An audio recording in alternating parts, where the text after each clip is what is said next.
بسم اللہ الرحمن الرحیم۔ شروع اللہ کے نام سے جو بڑا مہربان نہایت رحم والا ہے۔ اجل یا امام یا امام زمان،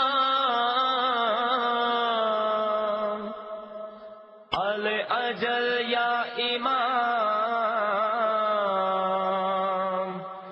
یا امام زمان، مولا لبوں پہ ہے دعا دیکھے ظہور نور کا، اے میر عصر کربلا کیجے ظہور کربلا، اجل یا امام یا امام زمان، اجل یا امام یا امام زمان، دریا گناہ غم زدہ نوحہ گناہ ستم زدہ، اصل کمال بندگی قتل یزید و حرملا، اجل یا امام یا امام زمان، اجل یا امام یا امام زمان، ظلم و ستم جہان میں اعلیٰ شعار ہو گئے، اتنے جوان و پیر یوں حق پر نثار ہو گئے، رو رو کے بندگی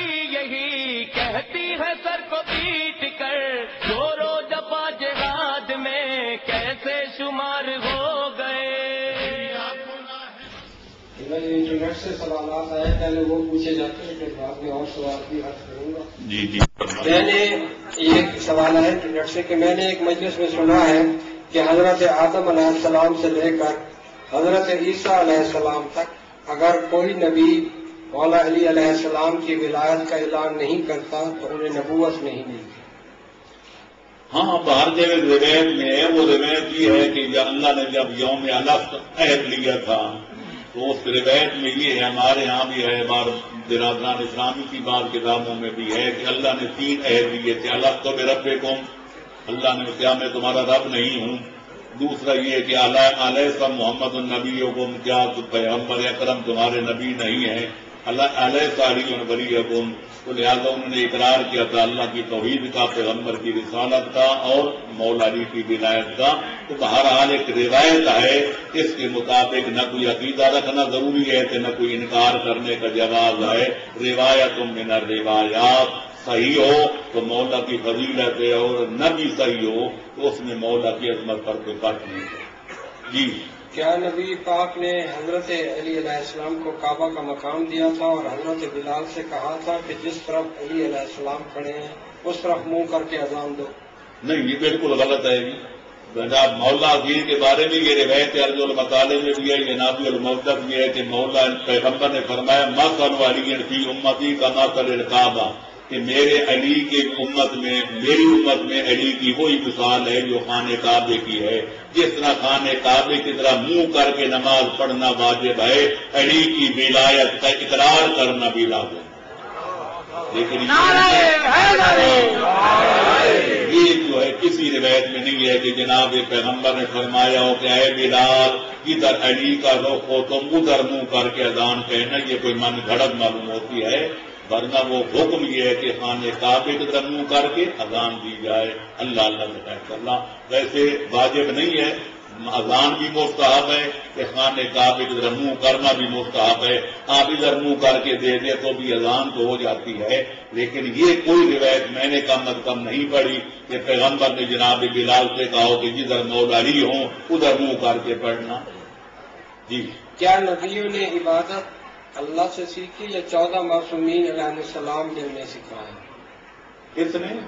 14 معصومین علیہ السلام نے نبیوں کو عبادت یا خدا میرے محترم کیا باتیں کرتے ہیں، نبی خود اللہ بھیجتا ہے کائنات کو تاکہ آ کر اللہ کی عبادت کا طریقہ بتائیں، یہ جوہاریوں والی باتیں چھوڑے، مسلمانوں والی باتیں۔ 2 سال کے اندر 2 رمضان المبارک گزرے ہیں، یہ اندر سے سوال ہے مسعود کی طرف سے، جی، اور میں طبیعت کی ناسازی اور بچوں کو اپنا دودھ پلانے کی وجہ سے 2 ماہ کے روزے نہیں رکھ سکی، اب میں 1 ماہ کے روزے رکھ چکی ہوں، ابھی میرے 1 ماہ کے قضا روزے باقی ہیں، اور مزید یہ بتائیں کہ ان تمام قضا روزوں کے ساتھ مزید کفارے کے روزے اور بھی رکھنے ہوں گے، اور کیا اجناس میں سے کس کا کوئی کفارہ بنتا ہے؟ اگر بنتا ہے تو کفارے کی مقدار اجناس کی محترمہ سے کہہ دیں کہ جو کسی عذر شرعی کی بنا پر روزہ نہ رکھا جائے، ہاں وہ بیماری کی وجہ سے ہو، کمزوری کی وجہ سے ہو، یا دودھ کی قلت کی وجہ سے ہو، یا کسی اور وجہ سے، تو اس کو روزے کی پھر اگر اگلے سال تک مہلت ہوتی ہے، اگر عذر برطرف ہو جائے تو پھر اس روزے کی قضا واجب ہوتی ہے، اور اگلے سال تک وہ عذر بیماری طول پکڑ جائے یا وہ عذر باقی رہ جائے تو پھر صرف ایک مد طعام فی روزہ یعنی ایک روٹی ایک مسکین کو کھلانی پڑتی ہے، روزے کی قضا واجب نہیں ہوتی۔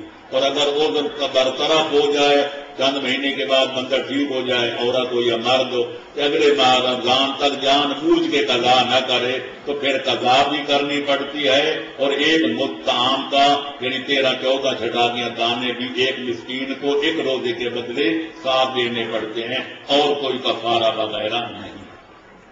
جی میں ہمیشہ سچ بولنا چاہتی ہوں اور کوشش بھی یہی کرتی ہوں کہ کبھی بات میں جھوٹ شامل نہ ہو۔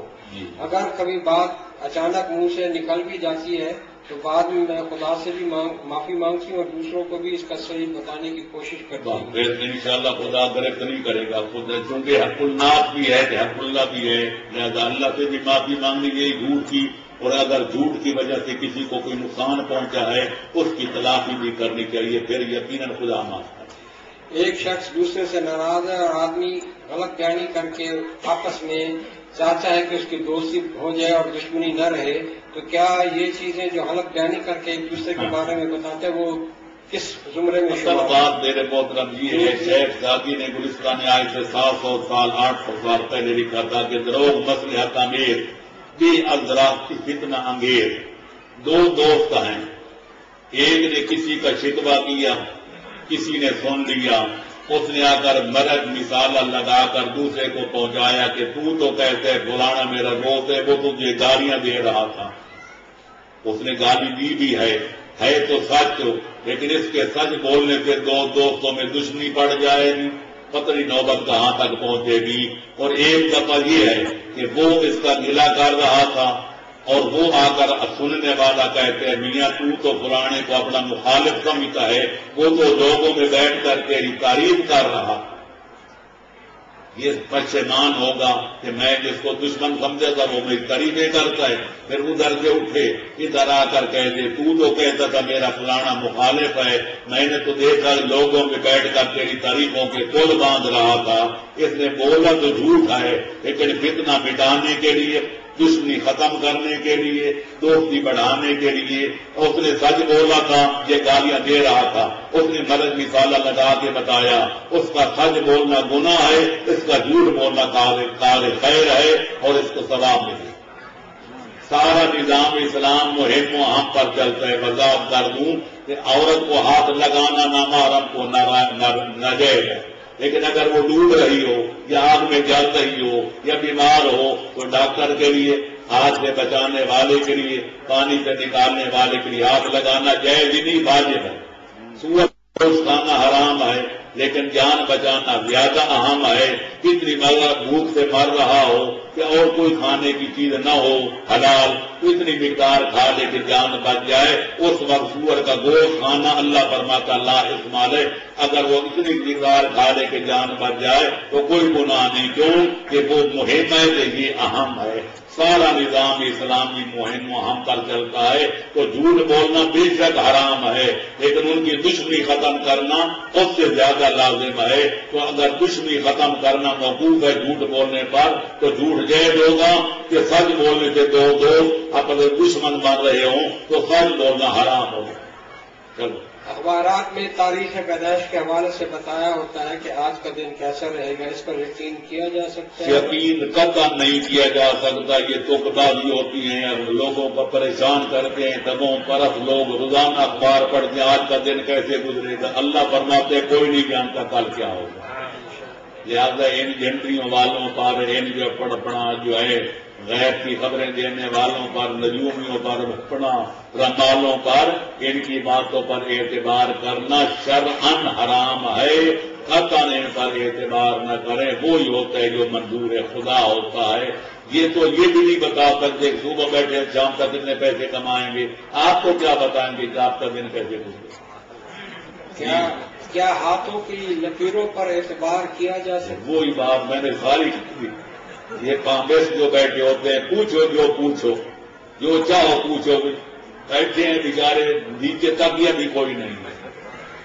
اور دعویٰ وہ کرتے ہیں جو نبی نے کیا تھا یا مولا علی نے بھی.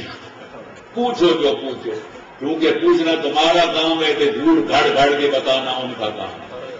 جیسے پوچھنے والے تھے جیسے جواب دینے والے. ان سے صرف صبح سویرے جا کر پوچھو سوال. وہاں پوچھتے ہیں آپ شام تک کتنے پیسے کمائیں گے, پھر ان کی نگرانی کریں, شام کو پیسے گن لیں.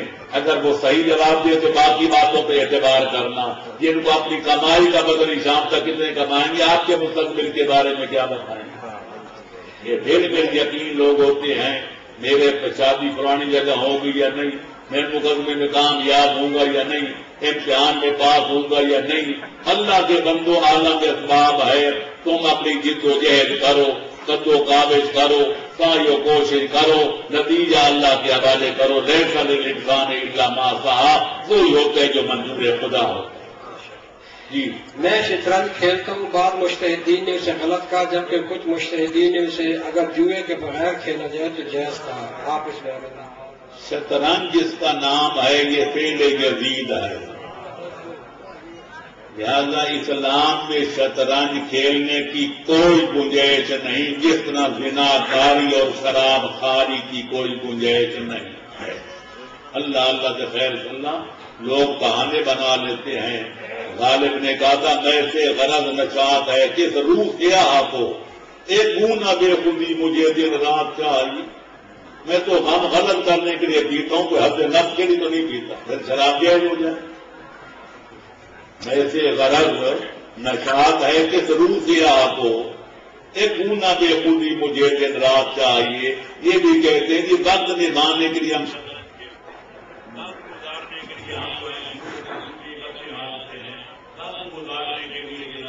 تاش کھیلتے ہیں, وقت گزارنے کے لیے شراب کا گھونٹ بھی چکھ لیتے ہیں. یہ وقت گزارنا ہے تو اللہ کی عبادت میں گزارو, مباح کاموں میں گزارو.